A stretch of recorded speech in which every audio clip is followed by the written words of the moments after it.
मैं चाहूंगी हमारे साथ जितने भक्तगण हैं वो भी एक बार मेरे साथ जोर से बोले हर हर हर हर महादेव, हर हर महादेव, हर हर महादेव। आध्यात्मिक शांति के लिए देवतुल्य भूमि जम्मू प्रदेश के शुद्ध महादेव के दर्शन की ओर चलते हैं। भगवान शिव की विशेष कृपा होने पर ही यहाँ दर्शन संभव हो सकता है। माता वैष्णव देवी जैसी प्रसिद्धि यहाँ की है। मेरे साथ सभी उच्चारित करें, कर्पूर गौरम करुणावतारम संसार सारम भुजगेंद्र हारम सदा वसंतम हृदयारविंदे भवम भवानी सहितम नमामि। दुर्गम पहाड़ी क्षेत्र सुगम बन जाता है। मिट्टी के हर कण में भोलेनाथ कृपा बरसाते हैं। बर्फीली वादियों से शिव गौरी आशीष बरसाते हैं। शुद्ध महादेव के मंदिर में सबसे पहले उस शिवलिंग के दर्शन करते हैं जहाँ माता गौरी ने शिव की आराधना की। आज तक विश्व के तमाम वैज्ञानिकों को यह बात पता ही नहीं चल पाई कि जो जल शिवलिंग पर चढ़ाया जाता है वह कहाँ चला जाता है।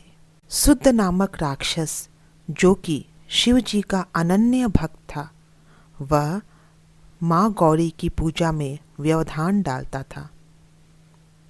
माँ गौरी की प्रार्थना पर शिव जी ने उसे अपने त्रिशूल से मोक्ष प्राप्त करवाया। आइए उस त्रिशूल के दर्शन करते हैं। यह त्रिशूल 3 भागों में विभाजित है। इसे भोलेनाथ ने कैलाश पर्वत से चलाया था। इसमें ब्राह्मी लिपि में कुछ लिखा है जो आज तक पढ़ा नहीं जा सका। यहीं शुद्ध राक्षस की अस्थियां भी हैं।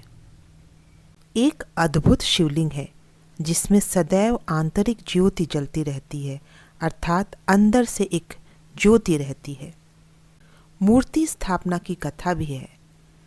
इसे कहीं और स्थापित करना था, पर महादेव की इच्छा हुई और मूर्ति यहीं स्थापित हो गई।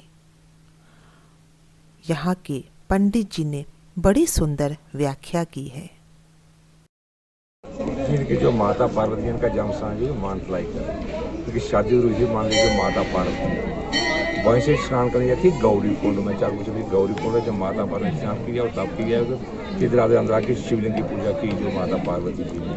जब उनकी जो माता पार्वती पूजा करती है ध्यान दे रहता है कि उस प्रांत राक्षस था वो भी वही भगवान चाहता भक्त और भक्ति का तरह वो भी वो सोचा भाई ये भी भक्ति कर रही है, मैं भक्ति कर रहा हूँ, भक्ति करना कोई फायदा नहीं। मैं उनको माता पार्वती को डराने शुरू हो गया जो प्रांत राक्षस है। जब वो डराने शुरू हुआ तो भगवान जाके ये माता पार्वती थी। उन्हें बोला भगवान मैं थोड़ी पूजा करनी जिस प्रांत राक्षस को पूजा नहीं करना देता है। तब का जी त्रिशूल मारा भगवान शंकर ने जी कैलाश पर्वत से जो त्रिशूल लगा उससे निकला नमो शिवाय नमो शिवाय। उसके भाई जी भी मेरा भक्त ना उससे मार दिया। उन्होंने बोला भाई बर्मा उसके भाई आपके साथ मेरा नाम भी अमर होना चाहिए। इसे बोलते हैं शुद्ध महादेव। संत शुद्ध महादेव आगे शंकर भगवान। आइए अब हम अपने अगले पड़ाव की ओर बढ़ते हैं। अगले पड़ाव के क्रम में मैं आपको बता दूं, यहाँ 10 किलोमीटर के दायरे में 3 मंदिर हैं। मुख्य मंदिर शुद्ध महादेव जी का, दूसरा गौरी कुंड जहाँ माता गौरी ने स्नान किया और शिव जी की आराधना की, तीसरा मानतलाई का अर्पणेश्वर मंदिर एवं शिव गौरी विवाह स्थल। देवदार की सुंदर जंगलों को देखते हुए हम मानतलाई तक आ गए। माता गौरी का बचपन यहाँ बीता, यह सोचकर मन मस्तिष्क दोनों चेतन अवचेतन में डोले खाने लगा। नमस्कार। माता गौरी के इस पवित्र पावन स्थल पर आप सबों का स्वागत है। लग रहा है कि मानो माँ पार्वती की जन्मस्थली पर मैं भी यहाँ पर आई हूँ और उनका आशीष मुझे मिल रहा है। तो भगवान शंकर यहाँ विवाह करने के लिए आए थे माँ गौरी से, और वो विवाह स्थल भी यहाँ पर है जिसको मैं आपको अभी दिखा रही हूँ। एक कुंड आपके सामने आएगा जहाँ की कहते हैं कि भगवान भोलेनाथ अपने गणों के साथ आए यहाँ विवाह करने के लिए। और एक आपको दिख रहा होगा एक चौकोर दो जगह दिख रहे होंगे, जिसमें अंदर का जो क्षेत्र है वहाँ कहते हैं वहाँ हवन कुंड बना था, वहाँ माँ गौरी के संग भोलेनाथ की शादी हुई थी और विवाह संपन्न हुआ था। और यही कहते हैं कि ये शिव पार्वती विवाह स्थल है। तो ये यहाँ से हमें आशीष दें, और जिन तक ये जा रहा है वीडियो, जिन तक जा रहा है उन्हें ये आशीष मिले, ये आशीर्वाद मिले। और हम सब एक ऐसे क्षेत्र में हैं जहाँ पर कि एक अद्भुत ठंडी हवा आ रही है। तो मुझे ऐसा लग रहा है ये ठंडी हवा आप तक भी जाए मेरे माध्यम से, हमारे माध्यम से, और आप उस आशीर्वाद को अपने तक महसूस करें। और एक नंदी को मैं दिखाऊंगी, 2 नंदी जो कहते हैं यहाँ खुदाई से प्राप्त हुए, और कितने साल पुराने, ये हजारों साल पुराने ये सारी चीजें हैं जो आप तक पहुंच रही हैं।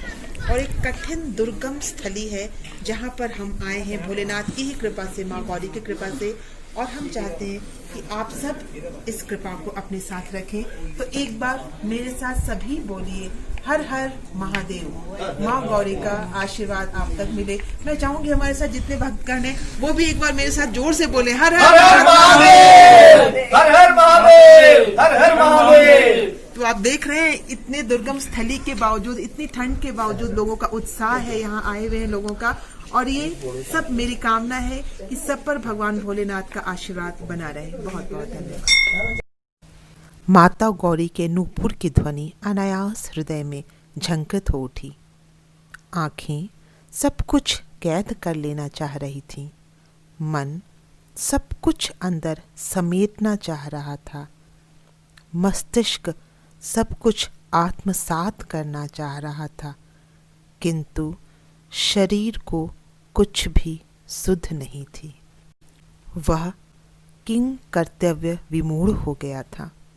अनायास बर्फीली हवाओं ने तंद्रा तोड़ी और मैं पहुंच गई उस कुंड पर जहां शिव गौरी का विवाह संपन्न हुआ।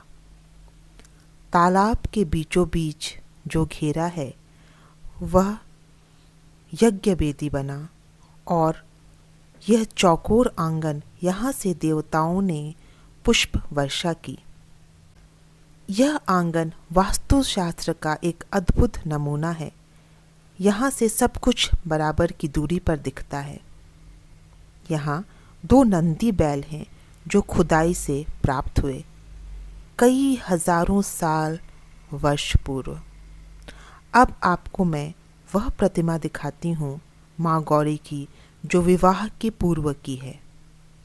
हाथी में एक प्रतिमा जो शिव परिवार की है, वह विवाह के बाद की।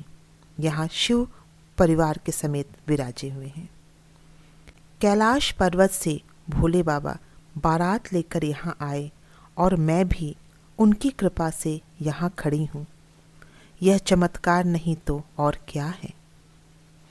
मैं निमित्त बनी आप तक इस वीडियो को प्रेषित करने हेतु। भगवान भोले बाबा, माँ गौरी का आशीर्वाद ही तो है। एक बार आप सब मेरे साथ अवश्य कहें, हर हर महादेव। कमेंट बॉक्स पर हर हर महादेव जरूर लिखें।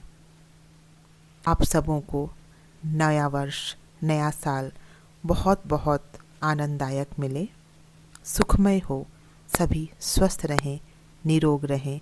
इसी कामना के साथ मैं शालिना आपसे फिर मुलाकात करूंगी। नमस्कार।